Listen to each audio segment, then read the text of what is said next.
Hey, it's Ray Langley at your service, virtual entertainer and wolf girl extraordinaire.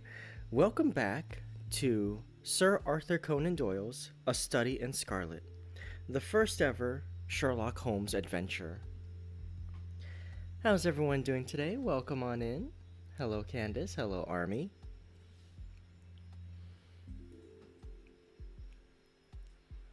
All right.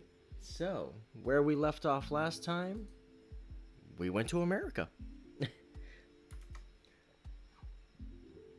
In the description of this video, I've linked where you can start reading along, but I will go ahead and link it in the chat for you as well, so that you guys can just easily access it.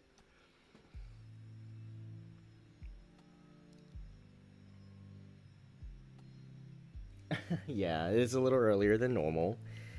Um, but I figured today I wanted to start my day off with reading for you guys. So, nice way to start my week.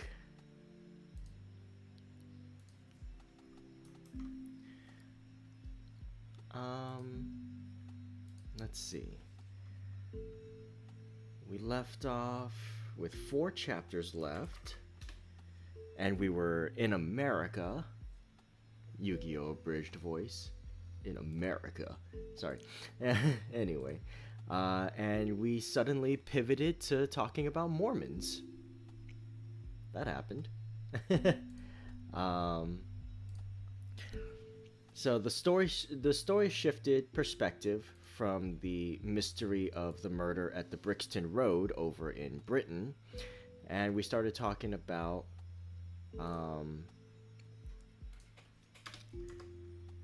some completely different cast of characters.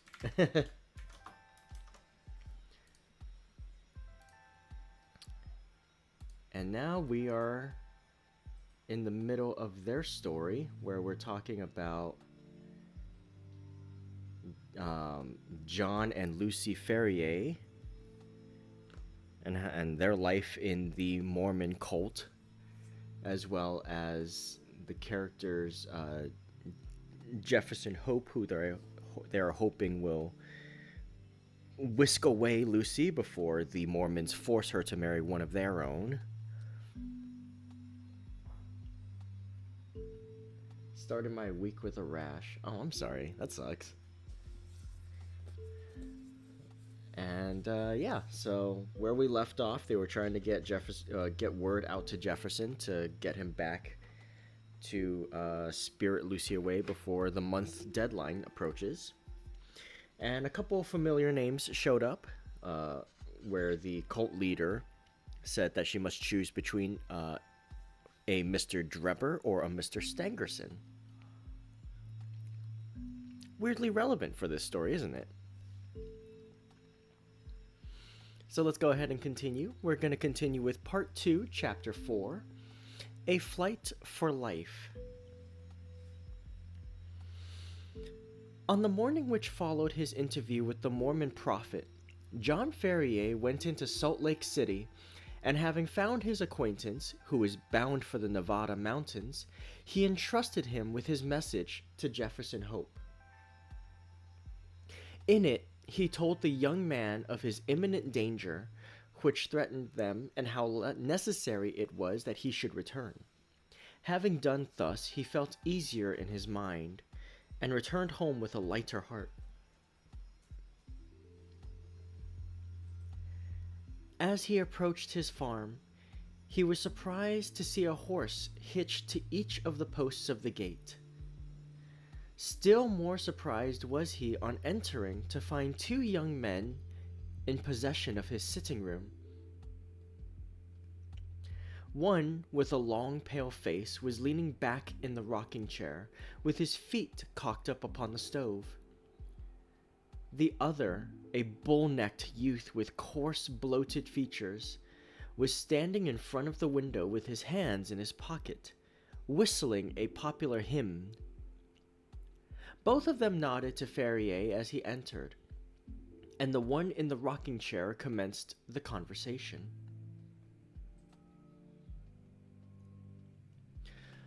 "Maybe you don't know us," he said. "This here is the son of Elder Drebber, and I'm Joseph Stangerson, who traveled with you in the desert when the Lord stretched out his hand and gathered you into the true fold." "As he will all the nations in his own good time," said the other in a nasal voice. "He grindeth slowly, but exceeding small." John Ferrier bowed coldly. He had guessed who his visitors were. "We have come," continued Stangerson, "at the advice of our fathers, to solicit the hand of your daughter for whichever of us may seem good to you and to her. As I have but 4 wives, and Brother Drebber here has 7, it appears to me that my claim is the stronger one." "Nay, nay, Brother Stangerson," cried the other. "The question is not how many wives we have, but how many we can keep. My father has now given over his mills to me, and I am the richer man." "But my prospects are better," said the other warmly. "When the Lord removes my father, I shall have his tanning yard and his leather factory. Then I am your elder and am higher in the church." "It will be for the maiden to decide," rejoined young Drebber, smirking at his own reflection in the glass. "We'll leave it all to her decision." During this dialogue, John Ferrier had stood fuming in the doorway, hardly able to keep his riding whip from the backs of his 2 visitors. "Look here," he said at last, striding up to them. "When my daughter summons you, you can come. But until then, I don't want to see your faces again." The 2 young Mormons stared at him in amazement. In their eyes, this competition between them for the maiden's hand was the highest of honors, both to her and her father. "There are 2 ways out of this room," cried Ferrier. "There's the door, and there's the window. Which do you care to use?" His brown face looked so savage and his gaunt hands so threatening that his visitors sprang to their feet and beat a hurried retreat. The old farmer followed them to the door. "Let me know when you've settled which it is to be," he said sardonically.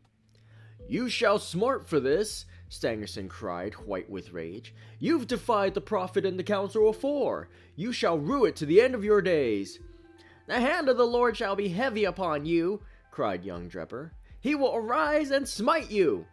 "Then I'll start the smiting," exclaimed Ferrier furiously, and would have rushed upstairs for his gun, had not Lucy seized him by the arm and restrained him. Before he could escape from her, the clatter of horses' hooves told him that they were beyond his reach.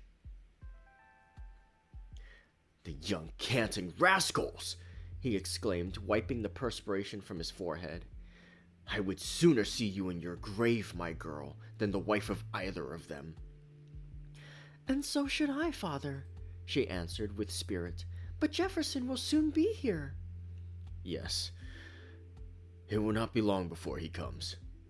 The sooner the better, for we do not know what their next move may be." It was indeed high time that someone capable of giving advice and help should come to the aid of the sturdy old farmer and his adopted daughter. In the whole history of the settlement, there had never been such a case of rank disobedience to the authority of the elders. If minor errors were punished so sternly, what would be the fate of this arch-rebel? Ferrier knew that his wealth and position would be of no avail to him. Others as well known and as rich as himself had been spirited away before now, and their goods given over to the church. He was a brave man, but he trembled at the vague, shadowy terrors which hung over him. Any known danger he could face with a firm lip, but this suspense was unnerving. He concealed his fears from his daughter, however, and affected to make light of the whole matter, though she, with the keen eye of love, saw plainly that he was ill at ease. He expected that he would receive some message or remonstrance from Young as to his conduct, and he was not mistaken, though it came in an unlooked-for manner. Upon rising next morning, he found to his surprise a small square of paper pinned onto the coverlet of his bed just over his chest. On it was printed in bold, straggling letters, 29 days are given you for amendment. And then... The dash was more fear-inspiring than any threat could have been. How this warning came into his room puzzled John Ferrier sorely, for his servants slept in an outhouse, and the doors and windows had all been secured. He crumpled the paper up and said nothing to his daughter, but the incident struck a chill into his heart. The 29 days were evidently the balance of the month which Young had promised. What strength or courage could avail against an enemy armed with such mysterious powers? The hand which fastened the pin might have struck him to the heart, and he could never have known who had slain him. Still more shaken was he next morning. They had sat down to their breakfast when Lucy, with a cry of surprise, pointed upwards. In the center of the ceiling was scrawled, with a burnt stick apparently, the number 28. To his daughter it was unintelligible, and he did not enlighten her. That night he sat up with his gun and kept watch and ward. He saw and he heard nothing, and yet, in the morning, a great 27 had been painted upon the outside of his door. Thus followed day after day, and as sure as morning came, he found that his unseen enemies had kept their register and had marked up in some conspicuous position how many days were still left to him out of the month of grace. Sometimes the fatal numbers appeared upon the walls, sometimes upon the floors. Occasionally they were on small placards stuck upon the garden gate or the railings. With all his vigilance, John Ferrier could not discover whence these daily warnings proceeded. A horror which was almost superstitious came upon him at the sight of them. He became haggard and restless, and his eyes had the troubled look of some hunted creature. He had but one hope in life now, and that was for the arrival of the young hunter from Nevada. 20 had changed to 15, and 15 to 10, but there was no news of the absentee. One by one the numbers dwindled down, and still there came no sign of him. Whenever a horseman clattered down the road or a driver shouted at his team, the old farmer hurried to the gate, thinking that help had arrived at last. At last, when he saw 5 give way to 4, and that again to 3, he lost heart and abandoned all hope of escape. Single-handed, and with his limited knowledge of the mountains which surrounded the settlement, he knew that he was powerless. The more frequented roads were strictly watched and guarded, and none could pass along them without an order from the council. Turn which way he would, there appeared to be no avoiding the blow which hung over him. Yet the old man never wavered in his resolution to part with life itself before he consented to what he regarded as his daughter's dishonor. He was sitting alone one evening, pondering deeply over his troubles, and searching vainly for some way out of them. That morning had shown the figure 2 upon the wall of his house, and the next day would be the last of the allotted time. What was to happen then? All manner of vague and terrible fancies filled his imagination, and his daughter, what was to become of her after he was gone? Was there no escape from the invisible network which was drawn all round them? He sank his head upon the table and sobbed at the thought of his own impotence. What was that? In the silence he heard a gentle scratching sound, low but very distinct in the quiet of the night. It came from the door of the house. Ferrier crept into the hall and listened intently. There was a pause for a few moments, and then the low, insidious sound was repeated. Someone was evidently tapping very gently upon one of the panels of the door. Was it some midnight assassin who had come to carry out the murderous orders of the secret tribunal? Or was it some agent who was marking up that the last day of grace had arrived? John Ferrier felt that instant death would be better than the suspense which shook his nerves and chilled his heart. Springing forward, he drew the bolt and threw the door open. Outside, all was calm and quiet. The night was fine, and the stars were twinkling brightly overhead. The little front garden lay before the farmer's eyes, bounded by the fence and gate, but neither there nor on the road was any human being to be seen. With a sigh of relief, Ferrier looked to right and to left, until happening to glance straight down at his own feet, he saw to his astonishment a man lying flat upon his face upon the ground, with arms and legs all asprawl. So unnerved was he at the sight that he leaned up against the wall with his hand to his throat to stifle his inclination to call out. His first thought was that the prostrate figure was that of some wounded or dying man, but as he watched it, he saw it writhe along the ground and into the hall with the rapidity and noiselessness of a serpent. Once within the house, the man sprang to his feet, closed the door, and revealed to the astonished farmer the fierce face and resolute expression of Jefferson Hope. "Good God!" gasped John Ferrier. "How you scared me! Whatever made you come in like that?" "Give me food," the other said hoarsely. "I've had no time for bite or sup for 48 hours. He flung himself upon the cold meat and bread which was still lying upon the table from the host's supper and devoured it voraciously. "Does Lucy bear up well?" he asked, when he had satisfied his hunger. "Yes, she does not know the danger," her father answered. "That is well. The house is watched on every side. That's why I crawled my way up to it. They may be darn sharp, but they're not quite sharp enough to catch a Washoe hunter." John Ferrier felt a different man now that he realized that he had a devoted ally. He seized the young man's leathery hand and wrung it cordially. "You're a man to be proud of," he said. "There are not many who would come to share our danger and our troubles."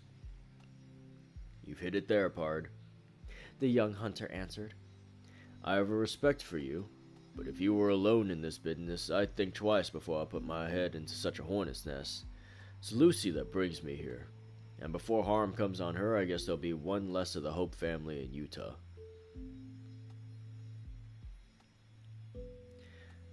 "What are we to do?" "Tomorrow's your last day, and unless you act tonight, you're lost. I have a mule and 2 horses waiting in the Eagle Ravine. How much money have you?" $2,000 in gold, and 5 in notes." "That'll do. I have as much more to add to it. We must push for Carson City through the mountains. You'd best wake Lucy. It is as well that the servants do not sleep in the house." While Ferrier was absent, preparing his daughter for the approaching journey, Jefferson Hope packed all the eatables that he could find into a small parcel and filled a stoneware jar with water, for he knew by experience that the mountain wells were few and far between. He had hardly completed his arrangements before the farmer returned with his daughter all dressed and ready for a start. The greeting between the lovers was warm but brief, for minutes were precious and there was much to be done. "Must make our start at once," said Jefferson Hope, speaking in a low and resolute voice, like one who realizes the greatness of the peril, but has steeled his heart to meet it.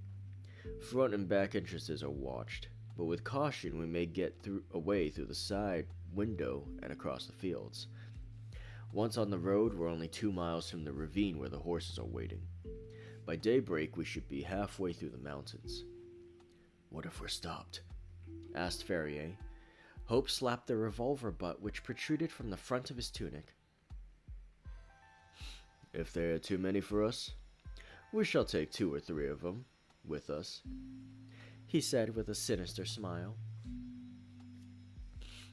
The lights inside the house had all been extinguished, and from the darkened window Ferrier peered over the fields which had been his own, and which he was now about to abandon forever.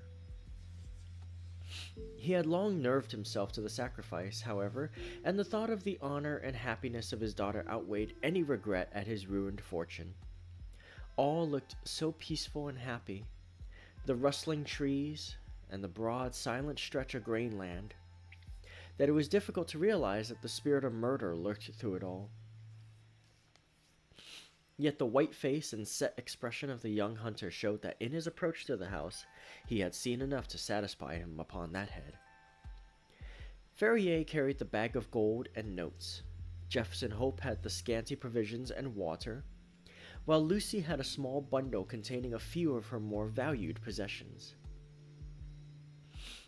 Opening the window very slowly and carefully, they waited until a dark cloud had somewhat obscured the night, and then one by one passed through into the little garden.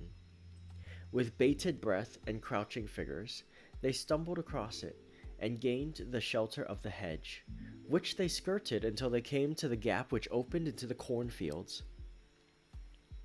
They had just reached this point when the young man seized his two companions and dragged them down into the shadow, where they lay silent and trembling. It was as well that his prairie training had given Jefferson Hope the ears of a lynx. He and his friends had hardly crouched down before the melancholy hooting of a mountain owl was heard within a few yards of them, which was immediately answered by another hoot at a small distance. At the same moment, a vague shadowy figure emerged from the gap for which they had been making, and uttered the plaintive signal cry again, on which a second man appeared out of the obscurity. "Tomorrow at midnight," said the first, who appeared to be in authority, "when the whippoorwill calls 3 times. "It is well," returned the other. "Shall I tell Brother Drebber?" "Pass it on to him, and from him to the others. 9 to 7. 7 to 5, repeated the other, and the two figures flitted away in different directions.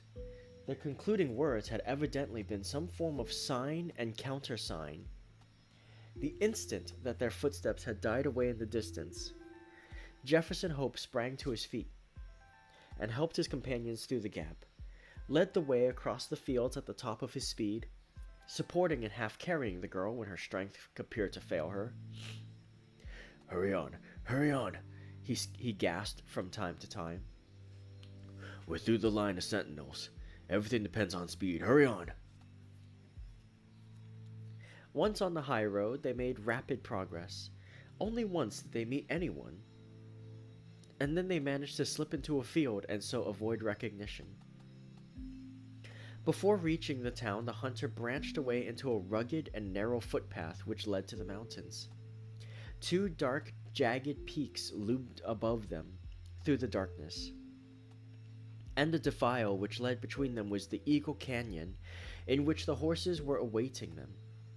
With unerring instinct, Jefferson Hope picked his way among the great boulders and along the bed of a dried-up watercourse until he came to the retired corner, screened with rocks, where the faithful animals had been picketed.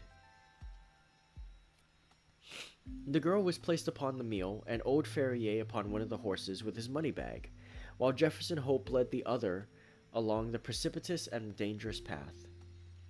It was a bewildering route for anyone who was not accustomed to face nature in her wildest moods. On the one side, a great crag towered up 1,000 feet or more, black, stern, and menacing, with long basaltic columns upon its rugged surface like the ribs of some petrified monster. On the other hand, a wild chaos of boulders and debris made all advance impossible. Between the two ran the irregular track, so narrow in places that they had to travel in Indian file, and so rough that only practiced riders could have traversed it at all.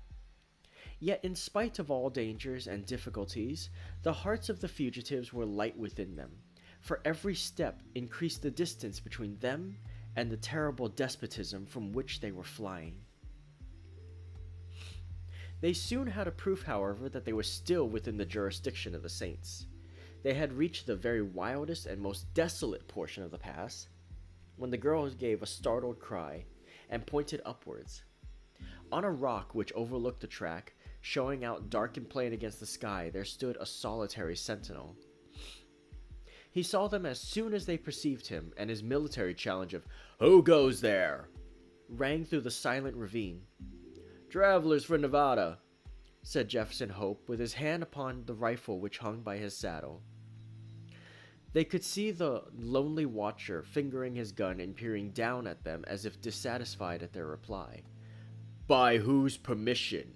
he asked. "The Holy Four," answered Ferrier. His Mormon experience had taught him that that was the highest authority to which he could refer. 9 from 7, cried the sentinel. 7 from 5, returned Jefferson Hope promptly, remembering the countersign which he had heard in the garden. "Pass, and the Lord go with you," said the voice from above. Beyond his post, the path broadened out, and the horses were able to break into a trot. Looking back, they could see the solitary watcher leaning upon his gun, and knew they had passed the outlying post of the chosen people, and that freedom lay before them.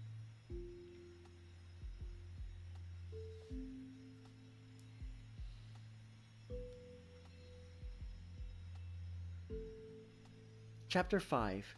The Avenging Angels. All night their course lay through intricate defiles and over irregular and rock-strewn paths. More than once they lost their way, but Hope's intimate knowledge of the mountains enabled them to regain the track once more. When morning broke, a scene of marvelous, though savage beauty, lay before them. In every direction, the great snow-capped peaks hemmed them in, peeping over each other's shoulders to the far horizon. So steep were the rocky banks on either side of them that the larch and the pine seemed to be suspended over their heads, and to need only a gust of wind to come hurtling down upon them. Nor was the fear entirely an illusion, for the barren valley was thickly strewn with trees and boulders which had fallen in a similar manner. Even as they passed, a great rock came thundering down with a hoarse rattle, which woke the echoes in the silent gorges and startled the weary horses into a gallop.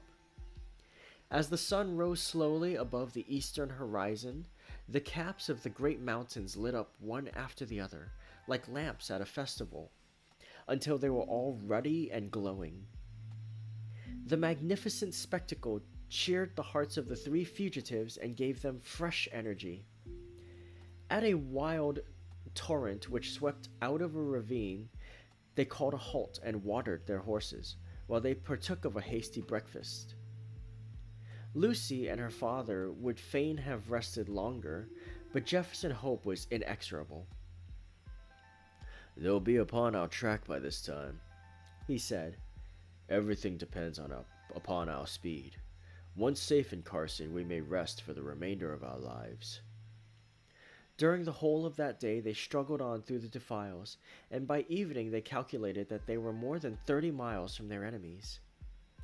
At night time they chose the base of a beetling crag, where the rocks offered some protection from the chill wind, and there huddled together for warmth. They enjoyed a few hours' sleep. Before daybreak, however, they were up and on their way once more. They had seen no signs of any pursuers, and Jefferson Hope began to think that they were fairly out of the reach of the terrible organization, whose enmity they had incurred. He little knew how far that iron grasp could reach, or how soon it was to close upon them and crush them. About the middle of the second day of their flight, their scanty store of provisions began to run out. This gave the hunter little uneasiness, however, for there was game to be had among the mountains, and he had frequently before had to depend upon his rifle for the needs of life. Choosing a sheltered nook, he piled together a few dried branches and made a blazing fire, at which his companions might warm themselves, for they were now nearly 5,000 feet above the sea level, and the air was bitter and keen. Having tethered the horses, and bade Lucy adieu, he threw his gun over his shoulder and set out to search of whatever chance might throw in his way. Looking back, he saw the old man and the young girl crouching over the blazing fire, while the three animals stood motionless in the background. Then the intervening rocks hid them from his view. He walked for a couple of miles through one ravine after another without success. though from the marks upon the bark of the trees and other indications, he judged that there were numerous bears in the vicinity. At last, after 2 or 3 hours' fruitless search, he was thinking of turning back in despair, when casting his eyes upwards he saw a sight which sent a thrill of pleasure through his heart. On the edge of a jutting pinnacle, 300 or 400 feet above him, there stood a creature somewhat resembling a sheep in appearance, but armed with a pair of gigantic horns. The bighorn, for so it was called, was acting probably as a guardian over a flock which were invisible to the hunter. But fortunately it was heading in the opposite direction, and had not perceived him. Lying on his face, he rested his rifle upon a rock, and took a long and steady aim before drawing the trigger. The animal sprang into the air, tottered for a moment upon the edge of the precipice, and then came crashing down into the valley beneath. The creature was too unwieldy to lift, so the hunter contented himself with cutting away one haunch and part of the flank. With this trophy over his shoulder, he hastened to retrace his steps, for the evening was already drawing in. He had hardly started, however, before he realized the difficulty which faced him. In his eagerness, he had wandered far past the ravines which were known to him, and it was no easy matter to pick out the path which he had taken. The valley in which he found himself divided and subdivided into many gorges, which were so like each other that it was impossible to distinguish one from the other. He followed one for a mile or more until he came to a mountain torrent which he was sure that he had never seen before. Convinced that he had taken the wrong turn, he tried another, but with the same result. Night was coming on rapidly, and it was almost dark before he at last found himself in a defile which was familiar to him. Even then it was no easy matter to keep to the right track, for the moon had not yet risen, and the high cliffs on either side made the obscurity more profound. Weighed down with his burden and weary from his exertions, he stumbled along, keeping up his heart by the reflection that every step brought him nearer to Lucy, and that he carried with him enough to ensure them food for the remainder of their journey. He had now come to the mouth of the very defile in which he had left them. Even in the darkness he could recognize the outline of the cliffs which bounded it. They must, he reflected, be awaiting him anxiously, for he had been absent nearly 5 hours. In the gladness of his heart he put his hands to his mouth, and made the glen re-echo to a loud halloo as a signal that he was coming. He paused and listened for an answer. None came save his own cry, which clattered up the dreary silent ravines, and was borne back to his ears in countless repetitions. Again he shouted, even louder than before, and again no whisper came back from the friends whom he had left such a short time ago. A vague, nameless dread came over him, and he hurried onwards frantically, dropping the precious food in his agitation. When he turned the corner, he came full in sight of the spot where the fire had been lit. There was still a glowing pile of wood ashes there, but it had evidently not been tended since his departure. The same dead silence still reigned all round. With his fears all changed to convictions, he hurried on. There was no living creatures near the remains of the fire. Animals, man, maiden, all were gone. It was only too clear that some sudden and terrible disaster had occurred during his absence, a disaster which had embraced them all and yet had left no trace behind it. Bewildered and stunned by this blow, Jefferson Hope felt his head spin round, and had to lean upon his rifle to save himself from falling. He was essentially a man of action, however, and speedily recovered from his temporary impotence. Seizing a half-consumed piece of wood from the smoldering fire, he blew it into a flame, and proceeded with its help to examine the little camp. The ground was all stamped down by the feet of horses, showing that a large party of mounted men had overtaken the fugitives, and the direction of their tracks proved that they had afterwards turned back to Salt Lake City. Had they carried back both of his companions with them? Jefferson Hope had almost persuaded himself that they must have done so, when his eye fell upon an object which made every nerve of his body tingle within him. A little way on one side of the camp was a low-lying heap of reddish soil, which had assuredly not been there before. There was no mistaking it for anything but a newly dug grave. As the young hunter approached it, he perceived that a stick had been planted on it, with a sheet of paper struck into the cleft fork of it. The inscription upon the paper was brief but to the point. John Ferrier, formerly of Salt Lake City, died August 4th, 1860. The sturdy old man, whom he had left so short a time before, was gone then, and this was all his epitaph. Jefferson Hope looked wildly round to see if there was a second grave, but there was no sign of one. Lucy had been carried back by their terrible pursuers to fulfill her original destiny by becoming one of the harem of the elder son. As the young fellow realized the certainty of her fate and his own powerlessness to prevent it, he wished that he too was lying with the old farmer in his last silent resting place. Again, however, his active spirit shook off the lethargy which springs from despair. If there was nothing else left to him, he could at least devote his life to revenge. With indomitable patience and perseverance, Jefferson Hope possessed also a power of sustained vindictiveness, which he may have learned from the Indians amongst whom he had lived. As he stood by the desolate fire, he felt that the only one thing which could assuage his grief would be thorough and complete retribution, brought by his own hand upon his enemies. His strong will and untiring energy should, he determined, be devoted to that one end. With a grim white face, he retraced his steps to where he had dropped the food, and having stirred up the smoldering fire, he cooked enough to last him for a few days.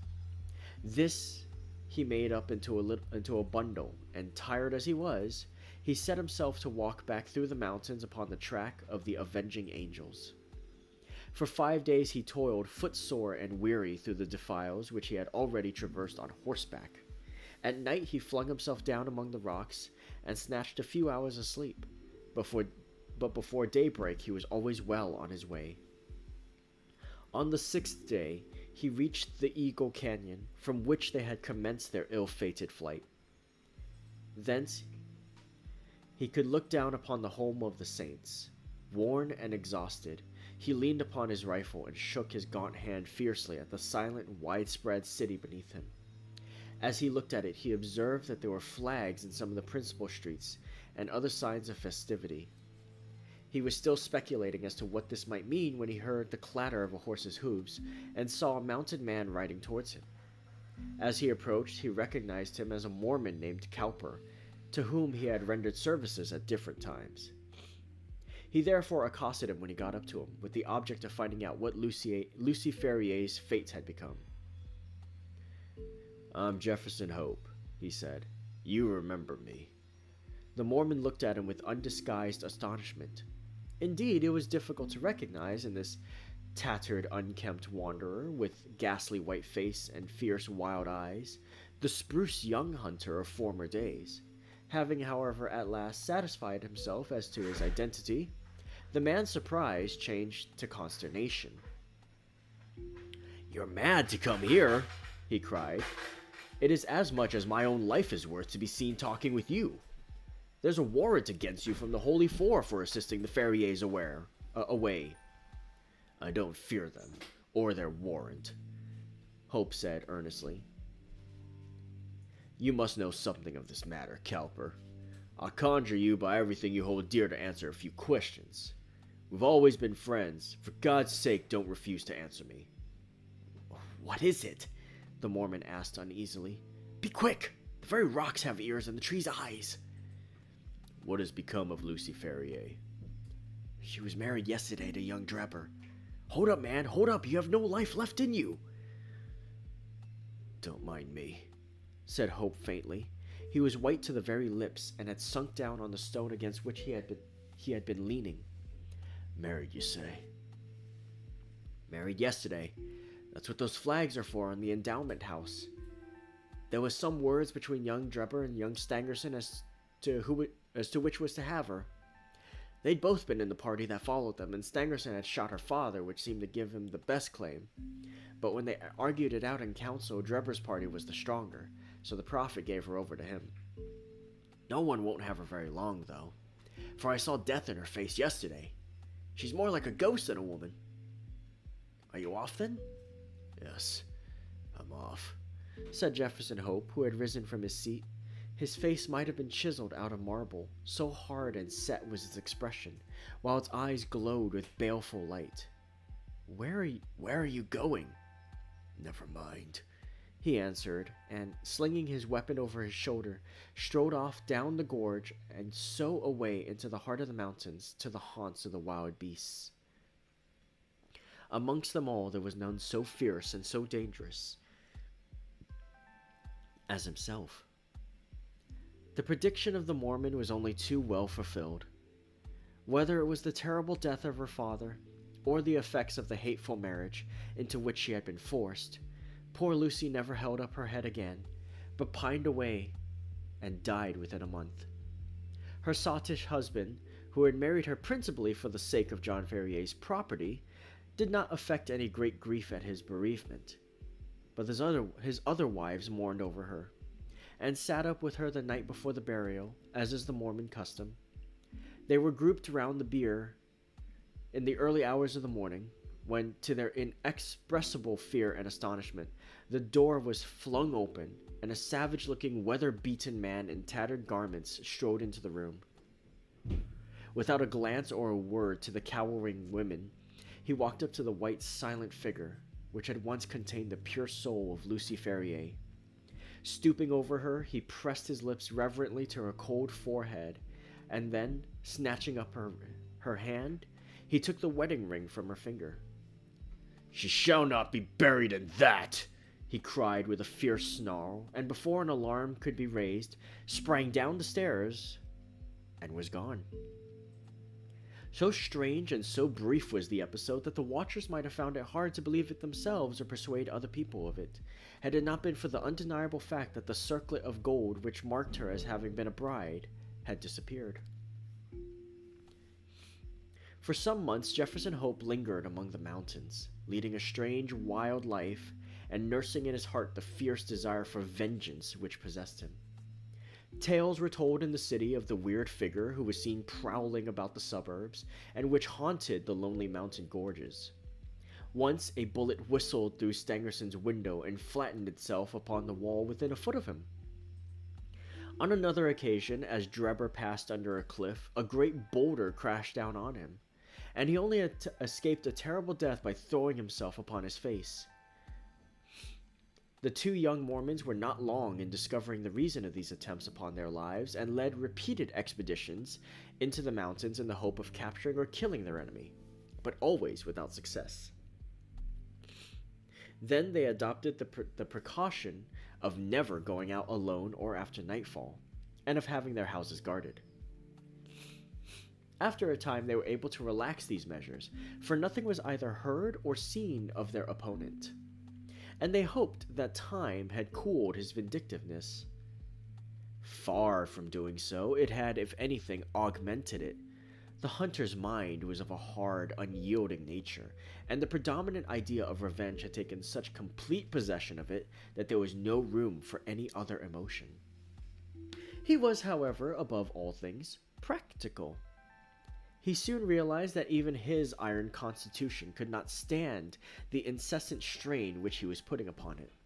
Exposure and want of wholesome food were wearing him out. If he died like a dog among the mountains, what was to become of his revenge then? And yet such a death was sure to overtake him if he persisted. He felt that was to play his enemy's game, so he reluctantly returned to the old Nevada mines, there to recruit his health and to amass money enough to allow him to pursue his object without privation. His intention had been to be absent a year at the most, but the combination of unforeseen circumstances prevented him leaving the mines for nearly 5. At the end of that time, however, his memory of his wrongs and his craving for revenge were quite as keen as on that memorable night when he stood by John Ferrier's grave. Disguised, and under an assumed name, he returned to Salt Lake City, careless what became of his own life, as long as he obtained what he knew to be justice. There he found evil tidings awaiting him. There had been a schism among the chosen people a few months before. some of the younger member of the church having rebelled against the authority of the elders.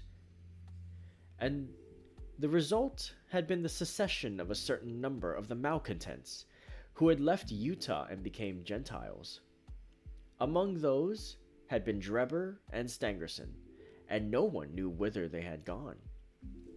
Rumor reported that Drebber had managed to convert a large part of his property into money, and that he had departed a wealthy man, while his companion, Stangerson, was comparatively poor.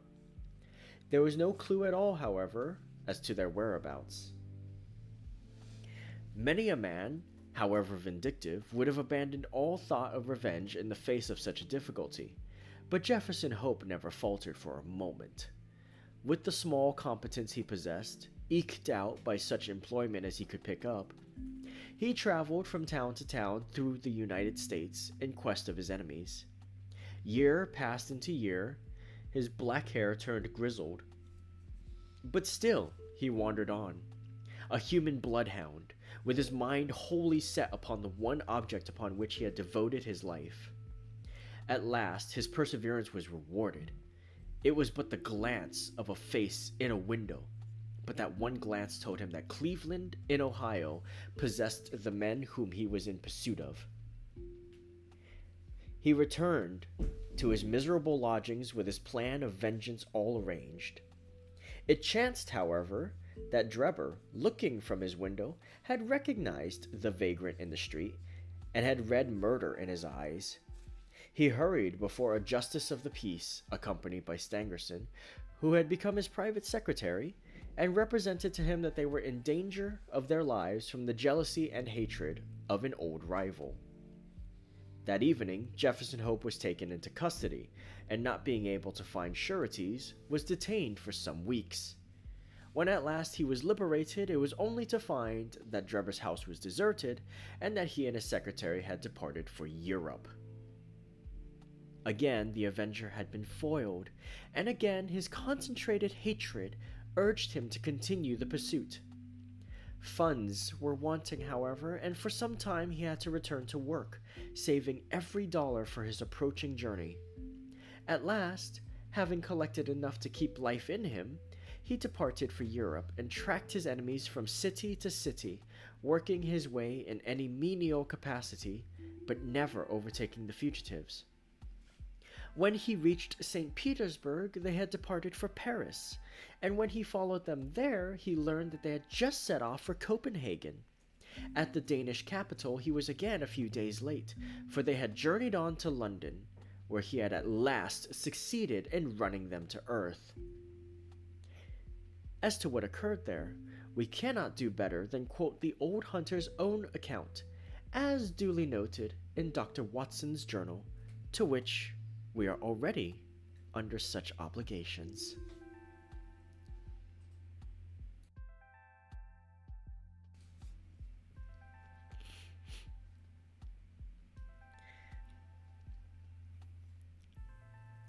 Chapter 6. A continuation of the reminiscences of John Watson, M.D.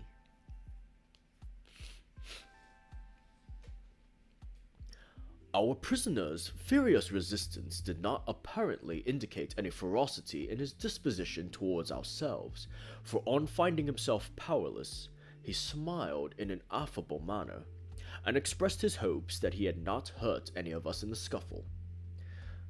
"I guess you're going to take me to the police station," he remarked to Sherlock Holmes. "My cab's at the door. If you'll loose my legs, I'll walk down to it. I'm not so light to lift as I used to be." Gregson and Lestrade exchanged glances as if they thought this proposition rather a bold one, but Holmes at once took the prisoner at his word, and loosened the towel which we had bound round his ankles. He rose and stretched his legs as though to assure himself that they were free once more. I remember that I thought to myself, as I eyed him, that I had seldom seen a more powerfully built man, and his dark, sunburnt face bore an expression of determination and energy which was as formidable as his personal strength. If there's a vacant place for a chief of the police, I reckon you're the man for it, he said, gazing with undisguised admiration at my fellow lodger. The way you kept on my trail was a caution. You had better come with me, said Holmes to the two detectives. I can drive you, said Lestrade. Good, and Gregson can come inside with me. You too, Doctor. You've taken an interest in the case and may as well stick to us. I assented gladly, and we all descended together. Our prisoner made no attempt to escape, but stepped calmly into the cab, which had been his, and we followed him. Lestrade mounted the box, whipped up the horse, and brought us in a very short time to our destination. We were ushered into a small chamber where a police inspector noted down our prisoner's name and the names of the men with whose murder he had been charged. The officio was a white-faced, unemotional man who went through his duties in a dull, mechanical way. The prisoner will be put before the magistrates in the course of the week, he said. In the meantime, Mr. Jefferson Hope, have you anything that you wish to say? I must warn you that your words will be taken down and may be used against you. I've got a good deal to say, our prisoner said slowly. I want to tell you gentlemen all about it. Hadn't you better reserve that for your trial? Asked the inspector. I may never be tried, he answered. You needn't look startled. It isn't suicide I'm thinking of. Are you a doctor? He turned his fierce dark eyes upon me as he asked this last question. Yes, I am, I answered. Put your hand here, he said with a smile, motioning with his manacled wrist towards his chest. I did so and became at once conscious of an extraordinary throbbing and commotion which was going on inside. The walls of his chest seemed to thrill and quiver as a frail building would do inside when some powerful engine was at work. In the silence of the room I could hear a dull humming and buzzing noise which proceeded from the same source. Why, I cried, you have an aortic aneurysm. That's what they call it, he said placidly.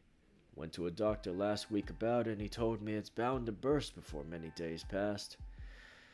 It's been getting worse for years. Got it from overexposure and underfeeding among the Salt Lake Mountains. I've done my work now, and I don't care how soon I go, but I should like to leave some account of the business behind me. I don't want to be remembered as a common cutthroat.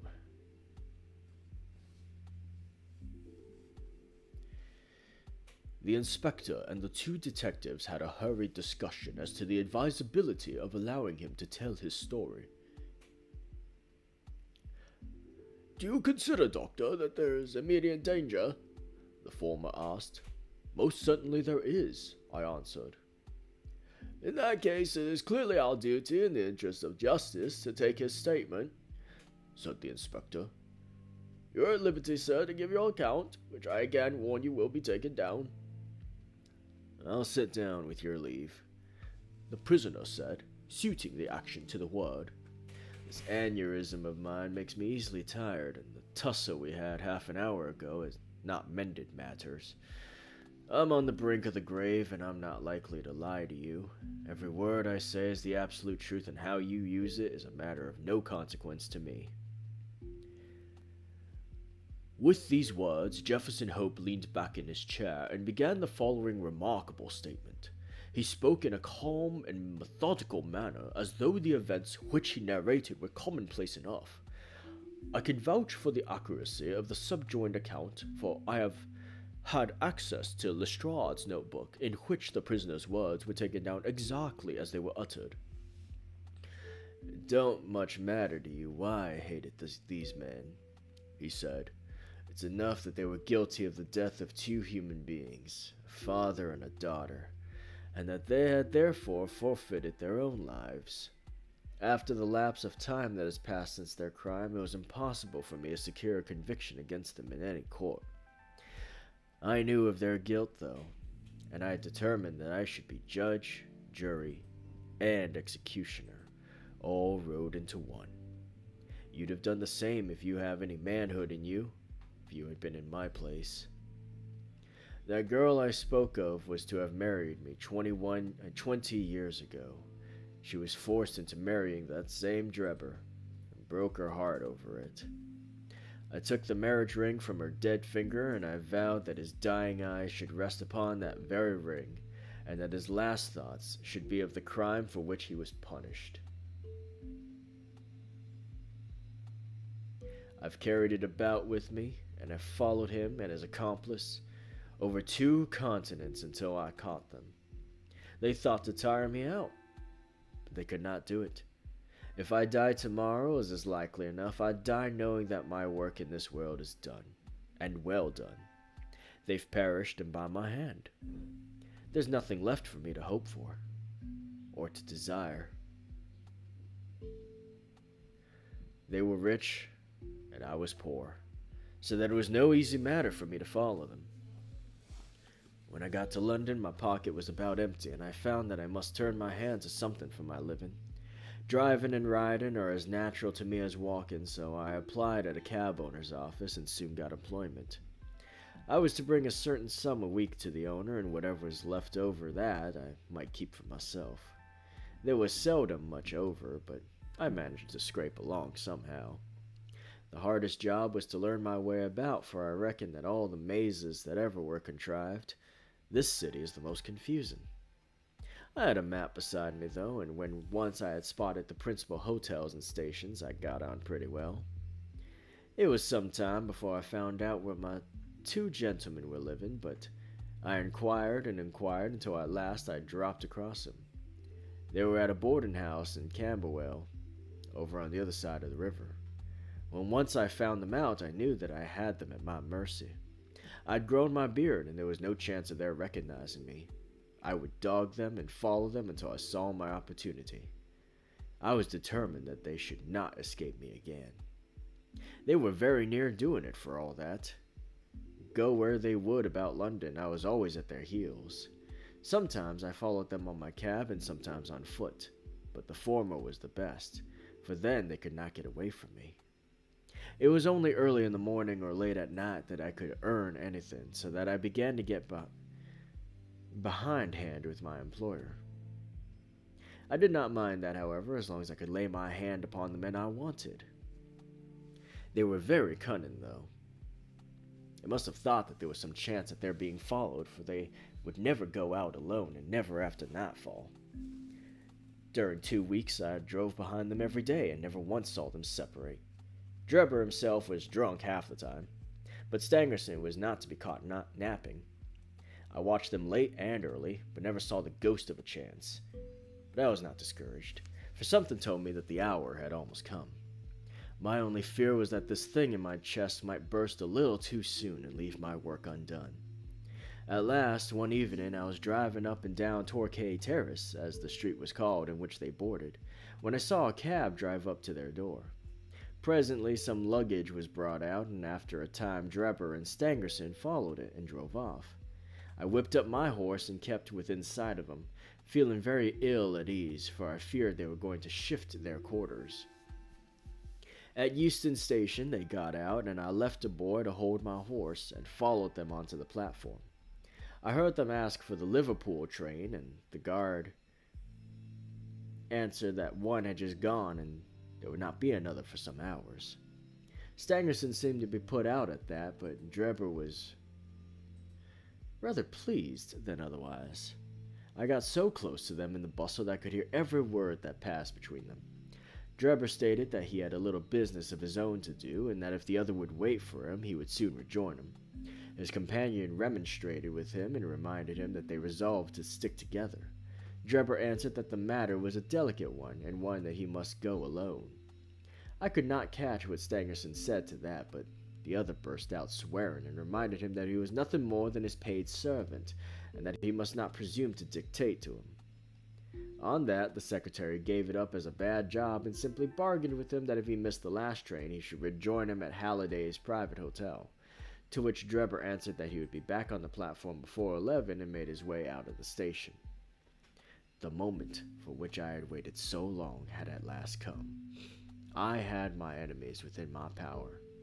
Together, they could protect each other, but singly, they were at my mercy. I did not act, however, with undue precipitation. My plans were already formed. There's no satisfaction in vengeance unless the offender has time to realize who it is that strikes him, and why retribution has come upon him. I had my plans arranged by which I should have had the opportunity of making the man who had wronged me understand that his old sin had found him out. It chanced that some days before, a gentleman who had been engaged in looking over some houses in the Brixton Road had dropped the key of one of them in my carriage. It was claimed that same evening and returned, but in the interval I had taken a molding of it and had a duplicate constructed. By means of this I had access to at least one spot in this great city where I could rely upon being free from interruption. How to get Drebber to that house was the difficult problem which I had now to solve. He walked down the road and went into one or two liquor shops, staying for nearly half an hour in the last of them. When he came out, he staggered in his walk and was evidently pretty well on. There was a hansom just in front of me, and he hailed it. I followed it so close that the nose of my horse was within a yard of his driver the whole way. We rattled across Waterloo Bridge and through miles of streets until, to my astonishment, we found ourselves back in the terrace in which he had boarded. I could not imagine what his intention was in returning there, but I went on and pulled up my cab 100 yards or so from the house. He entered it, and his hansom drove away. "Give me a glass of water, if you please. My mouth gets dry with the talking." I handed him the glass, and he drank it down. "That's better," he said. Well, I waited for a quarter of an hour or more when suddenly there came a noise like people struggling inside the house. Next moment the door was flung open and two men appeared, one of whom was Drebber and the other was a young chap whom I had never seen before. This fellow had Drebber by the collar, and when they came to the head of the steps he gave him a shove and a kick which sent him half across the road. "You hound!" he cried, shaking his stick at him. "I'll teach you to insult an honest girl." He was so hot that I think he would have thrashed Drebber with his cudgel, only that the cur staggered away down the road as fast as his legs would carry him. He ran as far as the corner, and then, seeing my cab, he hailed me and jumped in. "Drive me to Halliday's private hotel," said he. When I had him fairly inside my cab, my heart jumped so much with joy that I feared lest at this last moment my aneurysm might go wrong. I drove along slowly, weighing in my own mind what it was best to do. I might take him right out into the country, and there in some deserted lane have my last interview with him. I had almost decided upon this when he solved the problem for me. The craze for drink had seized him again, and when he ordered me to pull up outside a gin palace, he went in, leaving word that I should wait for him. There he remained until closing time, and when he came out, he was so far gone, I knew the game was in my own hands. Don't imagine that I intended to kill him in cold blood. It would only have been rigid justice if I had done so, but I could not bring myself to do it. I had long determined that he should have a show for his life if he chose to take advantage of it. Among the many billets which I had filled in America during my wandering life, I was once janitor and sweeper out of the laboratory at York College. One day, the professor was lecturing on poisons, and he showed his students some alkaloid, as he called it, which he had extracted from some South American arrow poison, and which was so powerful that the least grain meant instant death. I spotted the bottle in which this preparation was kept, and when they were all gone, I helped myself to a little of it.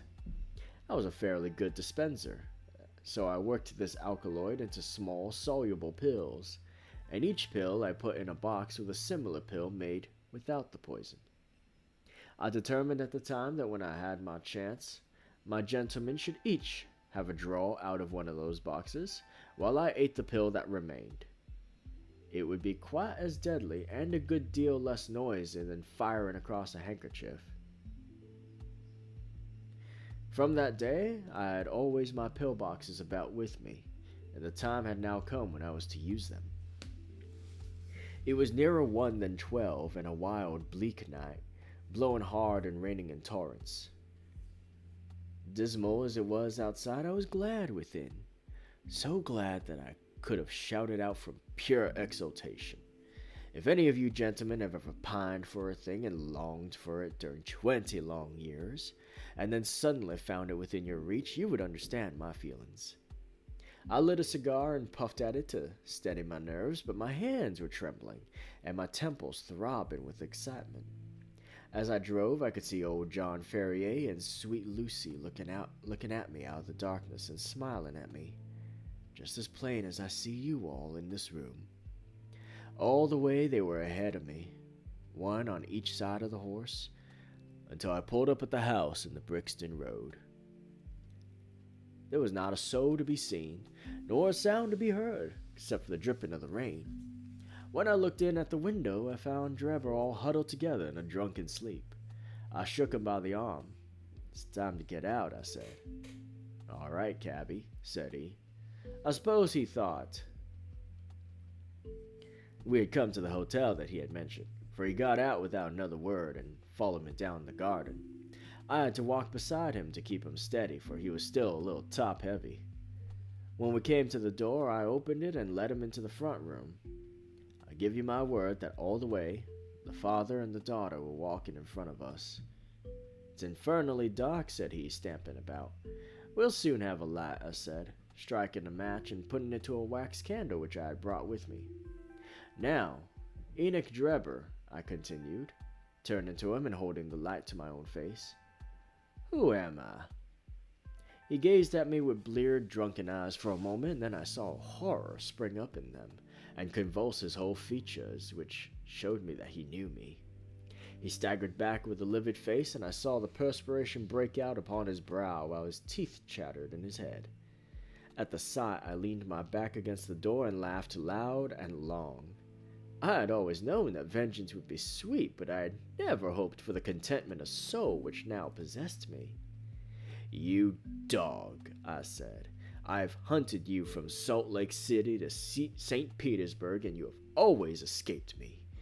Now, at last, your wanderings have come to an end, for either you or I shall never see tomorrow's sunrise." He shrunk still further away as I spoke, and I could see on his face that he thought I was mad. So I was for the time. The pulses in my temples beat like sledgehammers, and I believe I would have had a fit of some sort if the blood had not gushed from my nose and relieved me. "What do you think of Lucy Ferrier now?" I cried, locking the door and shaking the key in his face.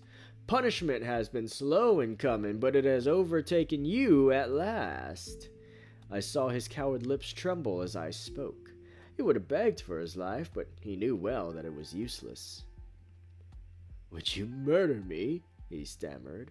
"There's no murder," I answered. "Who talks of murdering a mad dog? What mercy had you upon my poor darling when you dragged her from a slaughtered father and bore her away to your accursed and shameless harem?" "It was not I who killed her, father," he cried, "but it was you who broke her innocent heart," I shrieked, thrusting the box before him. "Let the high God judge between us. Choose and eat. There's death in one and life in the other. I shall take what you leave. Let us see if there is justice upon the earth, or if we are ruled by chance." He cowered away with wild cries and prayers for mercy, but I drew my knife and held it to his throat until he had obeyed me. Then I swallowed the other, and we stood facing one another in silence for a minute or more, waiting to see which was to live and which was to die. Shall I ever forget the look which came over his face when the first warning pangs told him that the poison was in his system? I laughed as I saw it, and held Lucy's marriage ring in front of his eyes. It was but for a moment, for the action of the alkaloid is rapid. A spasm of pain contorted his features. He threw his hands out in front of him, staggered, and then with a hoarse cry fell heavily upon the floor. I turned him over with my foot and placed my hand upon his heart. There was no movement. He was dead. The blood had been streaming from my nose, but I'd taken no notice of it. I don't know what it was that put into my head to write upon the wall with it. Perhaps it was some mischievous idea of setting the police upon a wrong track, for I felt light-hearted and cheerful.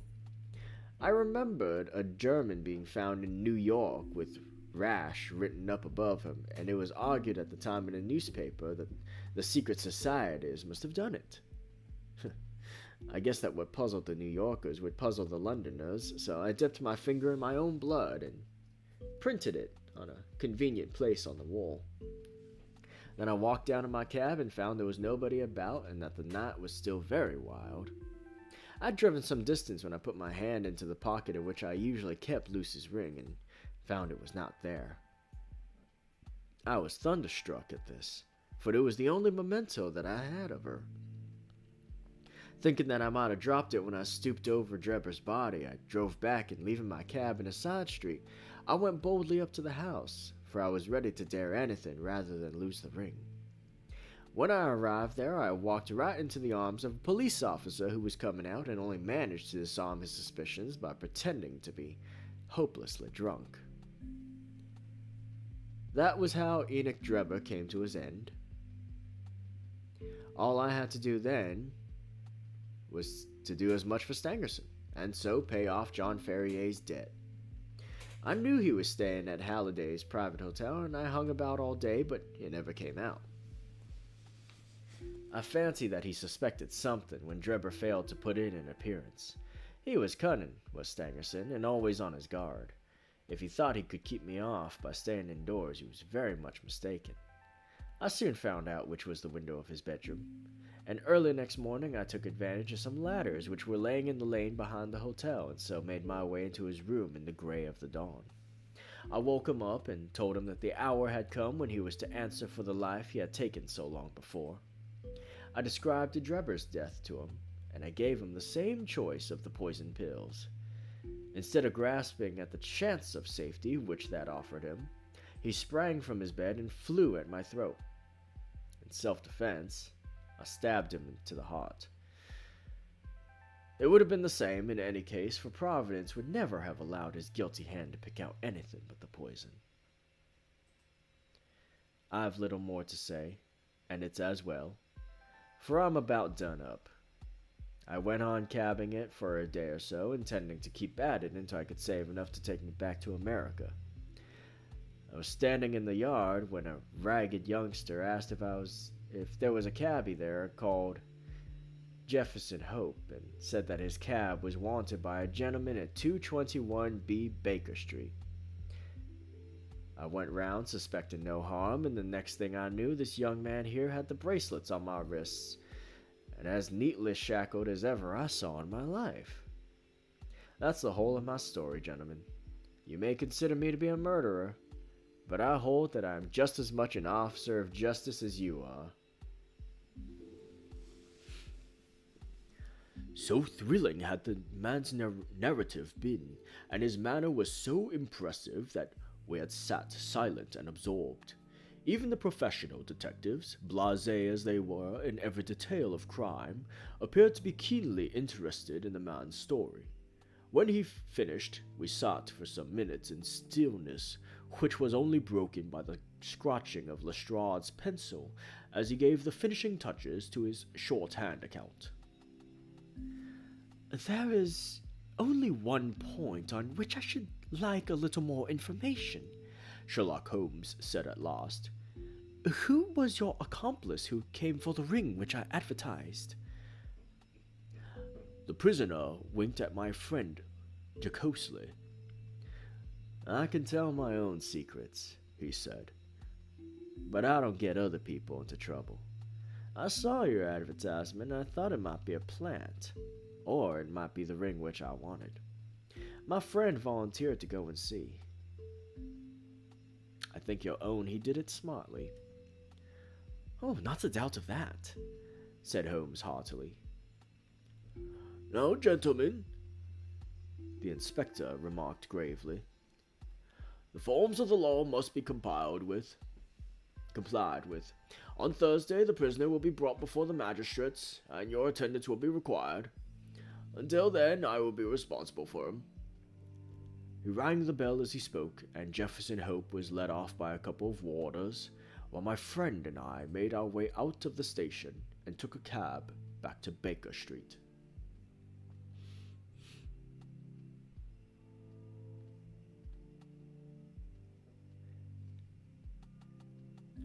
Chapter 7. The Conclusion.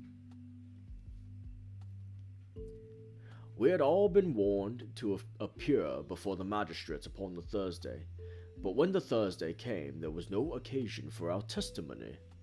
A higher judge had taken the matter in hand, and Jefferson Hope had been summoned before a tribunal where strict justice would be meted out to him.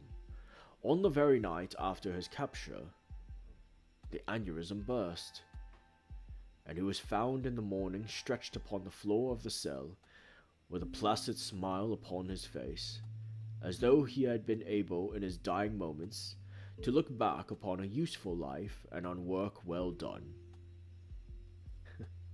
Gregson and Lestrade will be wild about his death, Holmes remarked as we chatted it over next evening.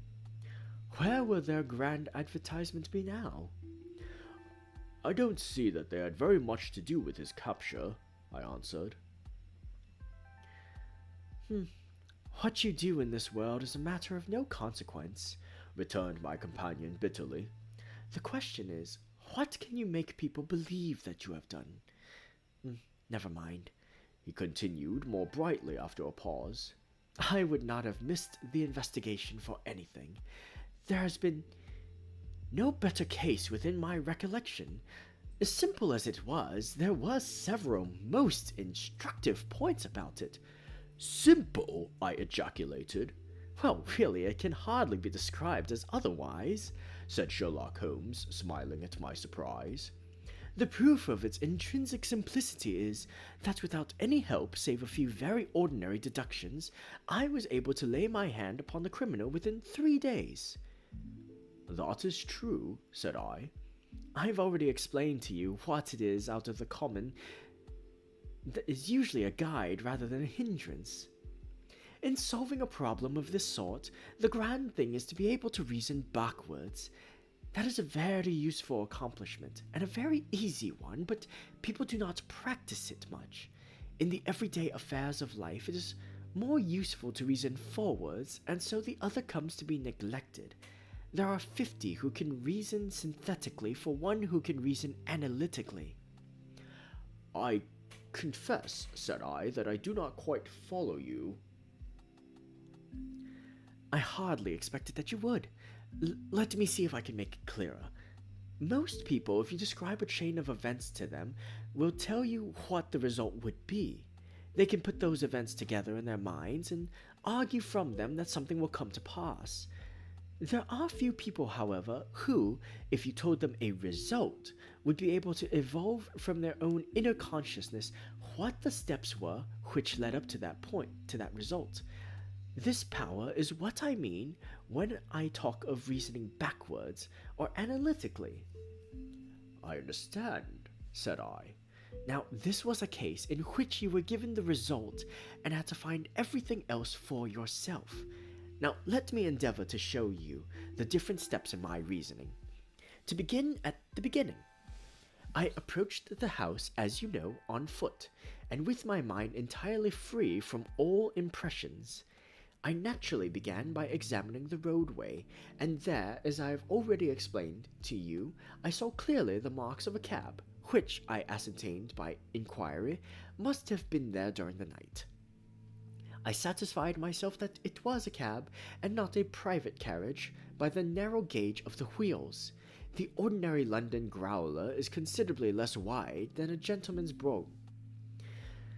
This was the first point gained. I then walked slowly down the garden path, which happened to be composed of a clay soil, peculiarly suitable for taking impressions. No doubt it appeared to you to be a mere trampled line of slush, but to my trained eyes, every mark upon its surface had a meaning. There's no branch of detective science which is so important and so much neglected as the art of tracing footsteps. Happily, I've always laid great stress upon it, and much practice has made it second nature to me. I saw the heavy footmarks of the constables, but I also saw the track of the two men who had first passed through the garden. It was easy to tell they had been there before the constables, but I also saw, because in places their marks had been entirely obliterated by the others coming upon the top of them. In this way my second link was formed, which told me that the nocturnal visitors were two in number, one remarkable for his height, as I calculated from the length of his stride, and the other fashionably dressed, to judge from the small and elegant impression left by his boots. On entering the house, this last inference was confirmed. My well-booted man lay before me. The tall one, then, had done the murder, if murder there was. There was no wound upon the dead man's person, but the agitated expression upon his face assured me that he had foreseen his fate before it came upon him. Men who die from heart disease or any sudden natural cause never by any chance exhibit agitation upon their features.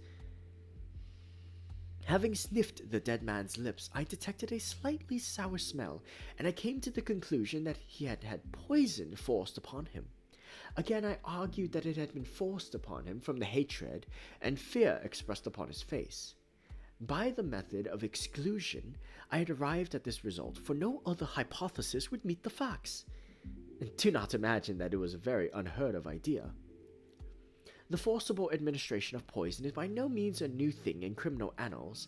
The case of Dostoy in Odessa and of Leterrier in Montpellier will occur at once to any toxicologist. And now came the great question as to the reason why. Robbery had not been the object of the murder, for nothing was taken. Was it politics, then, or was it a woman? That was the question which confronted me. I was inclined from the first to the latter supposition. Political assassins are only too glad to do their work and to fly. This murder had, on the contrary, been done most deliberately, and the perpetrator had left his tracks all over the room, showing that he had been there all the time. It must have been a private wrong, and not a political one, which called for a methodical revenge. When the inscription was discovered upon the wall, I was more inclined than ever to my opinion. The thing was too evidently a blind. When the ring was found, however, it settled the question. Clearly, the murderer had used it to remind his victim of some dead or absent woman. It was at this point that I asked Gregson whether he had inquired in his telegram to Cleveland as to any particular point in Mr. Drever's former career. He answered, you remember, in the negative. I then proceeded to make a careful examination of the room, which confirmed me in my opinion as to the murderer's height, and furnished me with the additional details as to the Trichinopoly cigar and the length of his nails. I'd already come to the conclusion, since there were no signs of a struggle, that the blood which covered the floor had burst from the murderer's nose in his excitement. I could perceive that the track of blood coincided with the track of his feet. It is seldom that any man, unless he is very full-blooded, breaks out in this way through emotion. So, I hazarded the opinion that the criminal was probably a robust and ruddy-faced man. Events proved that I had judged correctly. Having left the house, I proceeded to do what Gregson had neglected. I telegraphed to the head of the police at Cleveland, limiting my inquiry to the circumstances connected with the marriage of Enoch Dreber. The answer was conclusive. It told me that Dreber had already applied for the protection of the law against an old rival in love named Jefferson Hope, and that this same Hope was at present in Europe. I knew now that I held the clue to the mystery in my hand, and all that remained was to secure the murderer. I'd already determined in my own mind that the man who had walked into the house with Drebber was none other than the man who had driven the cab. The marks in the robe showed me that the horse had wandered on in a way which would have been impossible had there been anyone in charge of it. Where then could the driver be, unless he were inside the house? Again, it is absurd to suppose that any sane man would carry out a deliberate crime under the very eyes, as it were, of a third person who was sure to betray him. Lastly, supposing one man wished to dog another through London, what better means could he adopt than to turn cab driver? All these considerations led me to the irresistible conclusion that Jefferson Hope was to be found among the Jarvies of the metropolis. If he had been one, there was no reason to believe that he had ceased to be. On the contrary, from his point of view, any sudden change would be likely to draw attention to himself. He would probably, for a time at least, continue to perform his duties. There was no reason to suppose that he was going under an assumed name. Why should he change his name in a country where no one knew his original one? I therefore organized my street Arab detective corps and sent them systematically to every cab proprietor in London until they ferreted out the man that I wanted. How well they succeeded and how quickly I took advantage of it are still fresh in your recollection. The murder of Stangerson was an incident which was entirely unexpected, but which could hardly in any case have been prevented. Through it, as you know, I came into possession of the pills, the existence of which I had already surmised. You see, the whole thing is a chain of logical sequences without a break or flaw. "It is wonderful," I cried. "Your merits should be publicly recognized. You should publish an account of the case. If you won't, I will for you." "You may do what you like, Doctor," he answered. "See here," he continued, handing a paper over to me. "Look at this." It was the Echo for the day, and the paragraph to which he pointed was devoted to the case in question. "The public," it said, "have lost a sensational treat through the sudden death of the man Hope, who was suspected of the murder of Mr. Enoch Drebber and of Mr. Joseph Stangerson. The details of the case will probably never be known now, though we are informed upon good authority that the crime was the result of an old-standing and romantic feud, in which love and Mormonism bore a part. It seems that both the victims belonged in their younger days to the Latter-day Saints, and Hope, the deceased prisoner, hails also from Salt Lake City. If the case has had no other effect, it at least brings out in the most striking manner the efficiency of our detective police force, and will serve as a lesson to all foreigners that they will do wisely to settle their feuds at home, and not to carry them onto British soil. It is an open secret that the credit for this smart capture belongs entirely to the well-known Scotland Yard officials, Messrs. Lestrade and Gregson. The man was apprehended, it appears, in the rooms of a certain Mr. Sherlock Holmes, who has himself as an amateur shown some talent in the detective line, and who with such instructors may hope in time to attain to some degree of their skill. It is expected that a testimonial of some sort will be presented to the two officers as a fitting recognition of their services." "Didn't I tell you so when we started?" cried Sherlock Holmes with a laugh. "That's the result of all our study in Scarlet, to get them a testimonial." "Never mind," I answered. "I have all the facts in my journal, and the public shall know them. In the meantime, you must make yourself contented by the consciousness of success. Like the Roman miser, populus me sibilat at mihi plaudo, ipsi domi simil ac numos contemplor in arca."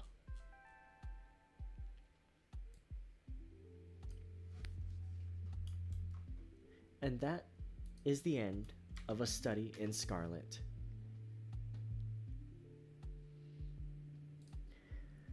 The last quote in the Roman is, "The public hisses at me, but I cheer myself when in my own house I contemplate the coins in my strongbox."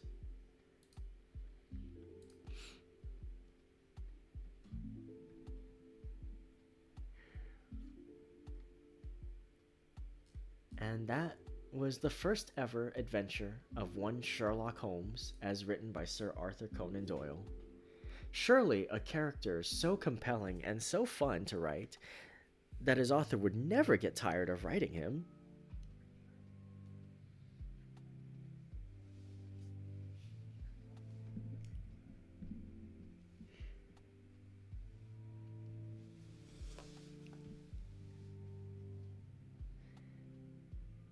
So yeah, what did you guys think?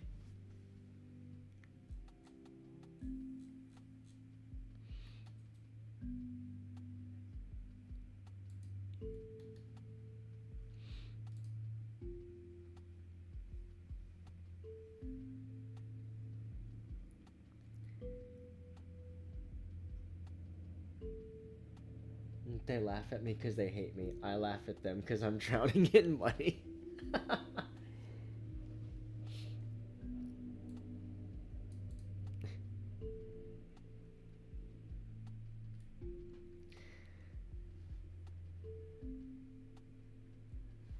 I think that the story taking place across two parts felt pretty cool. I liked how not only does it contextualize it, but it really like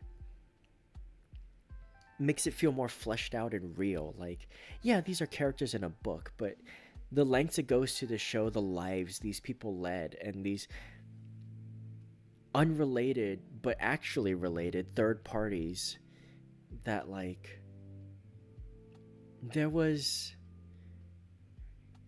two whole lives there that were spent and lived and then ended, which is what brought about like the guy to take his revenge and kill these two guys. Like, I think it was pretty smart how it was written.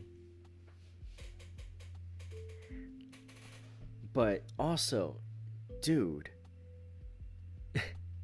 20 years of chasing them and we finally catch up to them. Imagine rolling the nat 1 and taking the poison pill. Like, you could have fucked this up so badly.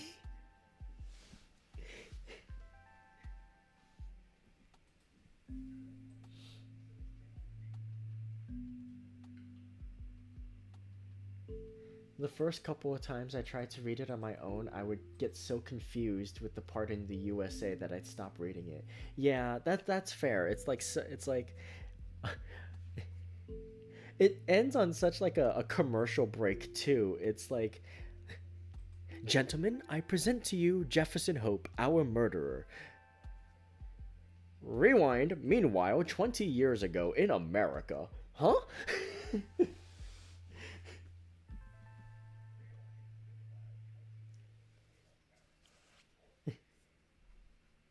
I know I would get the poison pill knowing my roles. Man, if only Jefferson Hope could have pushed the 10 roll button for me before he died. No, I'm just kidding. I don't play gotchas, but if I did.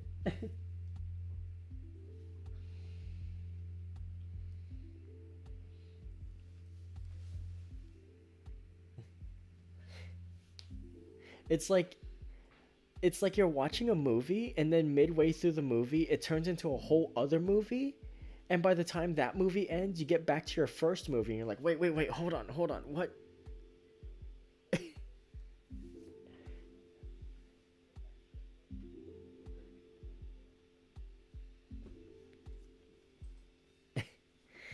But I think it was really cool. I think personally, of the stories that I've read on stream that are directly Sherlock Holmes related, I think I prefer A Study in Scarlet a little bit over The Hound of the Baskervilles. Like, I like Hound of the Baskervilles a lot, especially considering I really love the movie adaptation starring Peter Cushing. But I just really like the way that Study in Scarlet just is written. I like how it weaves itself And I think it also helps that like Hound of the Baskervilles tries to go for a bit of a supernatural bent, and I'm like, yeah, there's no way that's possible. So obviously,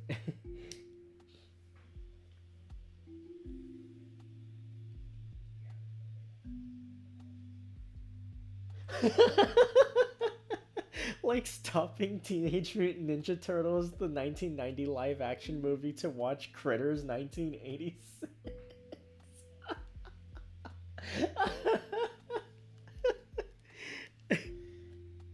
Okay, I know exactly what you're talking about because I've done that. So, for context, there's a scene in the 1990 live action Teenage Mutant Ninja Turtles movie where Raphael steps out of a movie theater having just seen the horror movie Critters. And so, the idea is that you pause the Ninja Turtles movie and then go watch Critters and then come back to Turtles to pick up from where it left off, having after having essentially had a like pseudo watch along with Raphael.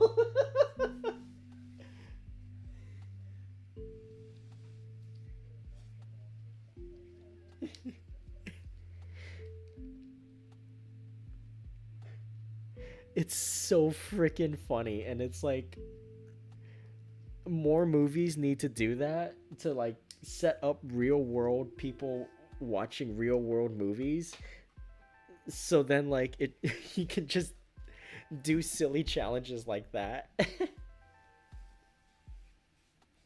Me and the bestie watching the same movie in two different dimensions. Exactly.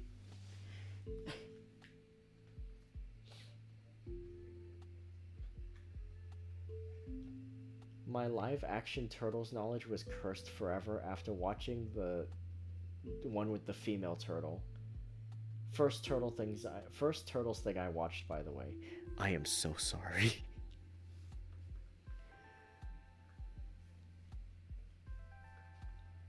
I don't remember anything from the Hound of the Baskervilles. That's fair. I think it works better as a movie than as a book, weirdly enough.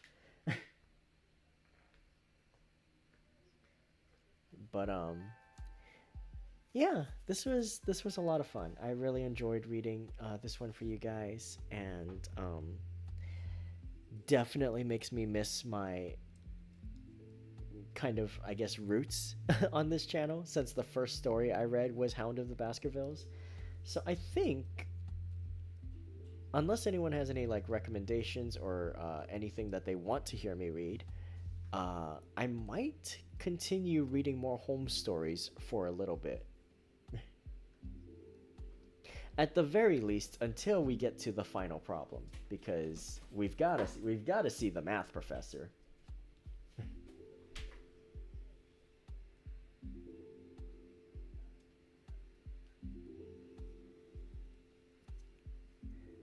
And then we'll decide from there if I'm doing the return of Sherlock Holmes era stuff.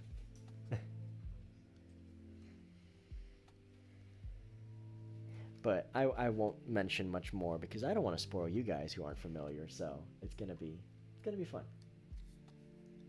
We gotta see the Yowie. We already are seeing the Yowie. It's called John Locke.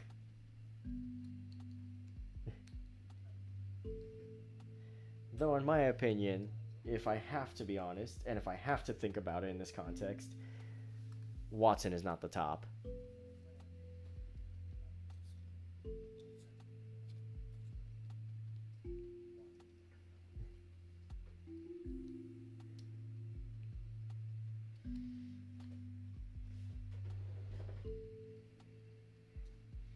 John locking Artie? Oh my god. Okay, if we're adding Moriarty to it, I'm pretty sure. Actually, no, I think you're right. I think Moriarty is like the hmm.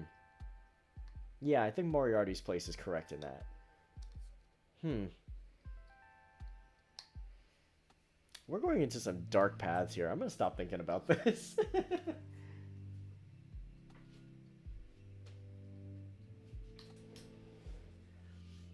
The Return of Sherlock Holmes era is so conceptually funny because Doyle's mom and the Queen told him he can't kill Holmes. Imagine having it be royal decree that no, this fictional character cannot die. By order of the Queen of England, no.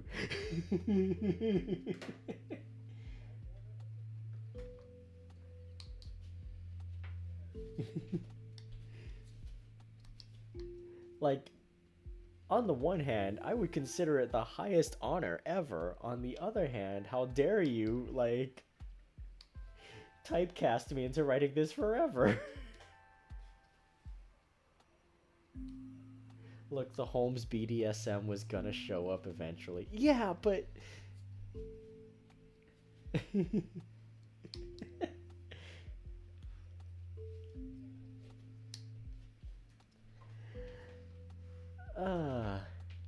let's see. What's the next story in chronological order?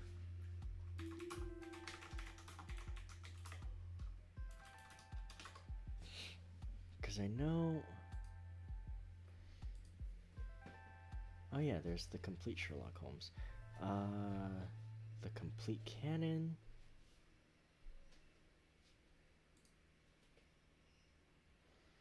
Study in Scarlet. Sign of the Four.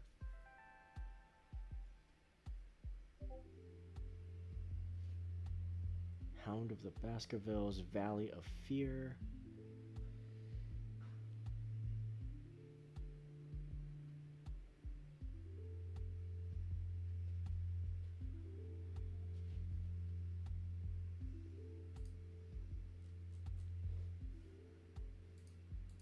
See. Where is... Ah, it's under the Memoirs of Sherlock Holmes section. Okay. Interesting. Okay, so I have read novels 1 and 3, Study in Scarlet being the first one, and Hound of the Baskervilles being novel number 3. We have The Sign of the Four and The Valley of Fear as the other, like, long novels, and then the rest are, like, shorter adventures, as it were.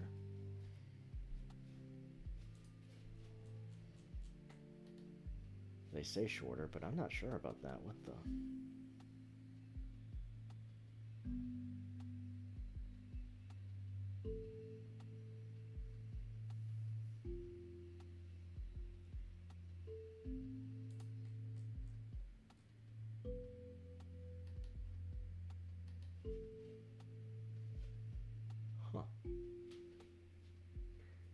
Guys, next time we're doing the Robert Downey Jr. watch along.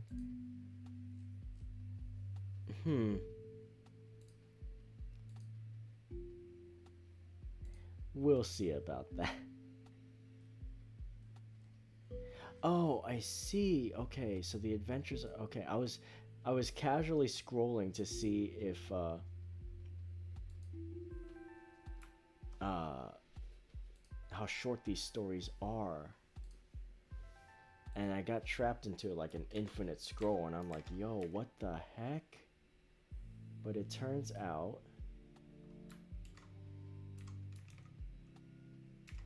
that they're just all on one super long page. I see. There's also a website where you could just read the whole like canon of Sherlock Holmes if you want. Since it's all public domain, you can totally just do that. Oh yeah, this is all on one infinitely long page. Wow. That's amazing. I'll probably refer to hear from the next story when we go to it.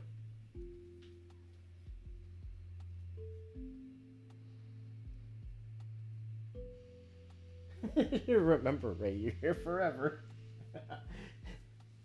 Don't forget, you're here forever. Okay, if we do the Robert Downey Jr. Holmes watch along, we have to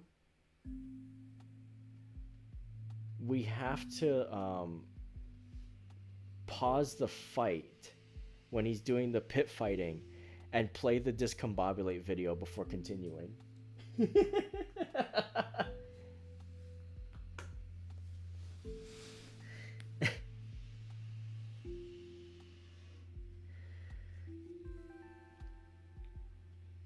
Freaking love the discombobulate video. No, but we'll see. We'll see. I mean, we could probably watch that one, but the sequel would probably have to wait a while until we actually read the final problem first, because I want to watch. I want to read that one before we see any live attempt at it.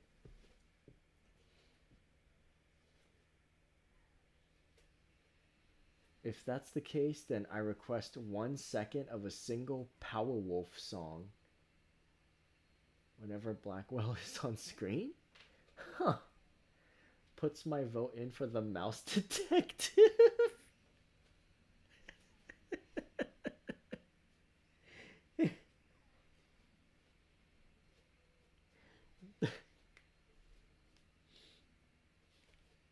That's not even Sherlock Holmes as a mouse. That's a mouse that lives in Sherlock Holmes's house. Who just picked up Sherlock's mannerisms. What the hell?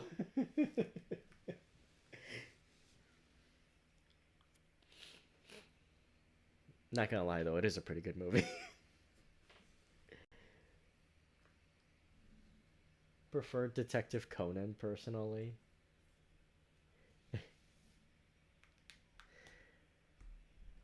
Let's see, the sheer amount of Sherlock Holmes media that we could get into.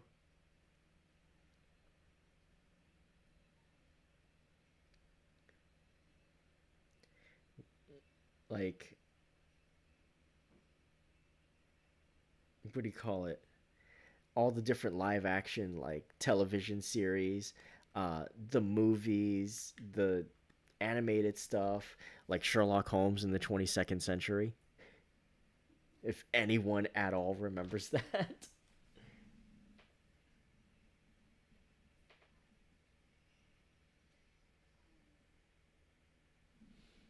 Or that one episode of Batman where he and Etrigan team up with Holmes to stop the Gentleman Ghost from doing a Jack the Ripper. What? Batman, a demon, and Sherlock Holmes walk into an episode.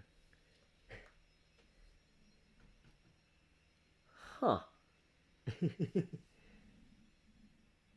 Oh, by the way, to stop Jack the Ripper, I guess. Jesus. He is the most marketable detective. It's true. And he's public domain, so you can do whatever you want with him.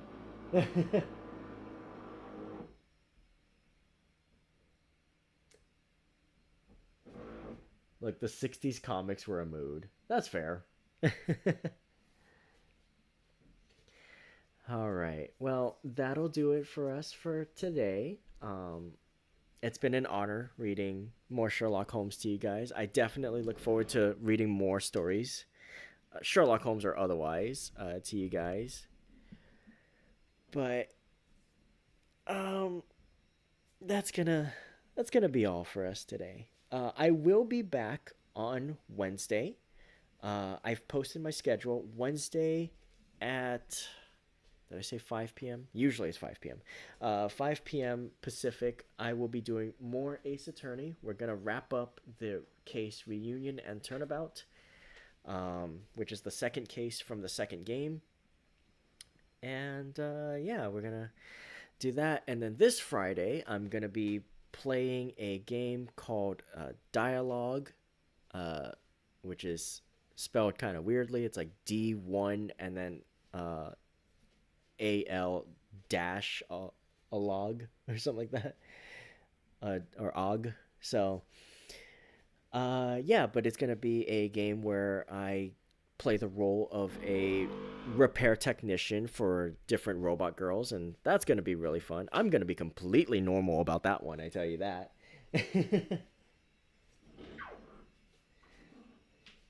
But thank you all so much for being here. There's apparently construction going on. Okay. Anyway, I'll see you guys next time. Until then, make sure you eat well, stay hydrated, and get lots of good rest. Be kind to yourselves and be excellent to each other, and have a radiant rest of your day. And of course, as always, make sure to unshrimp yourselves. Take care, everybody, and I'll see you next time. Bye bye.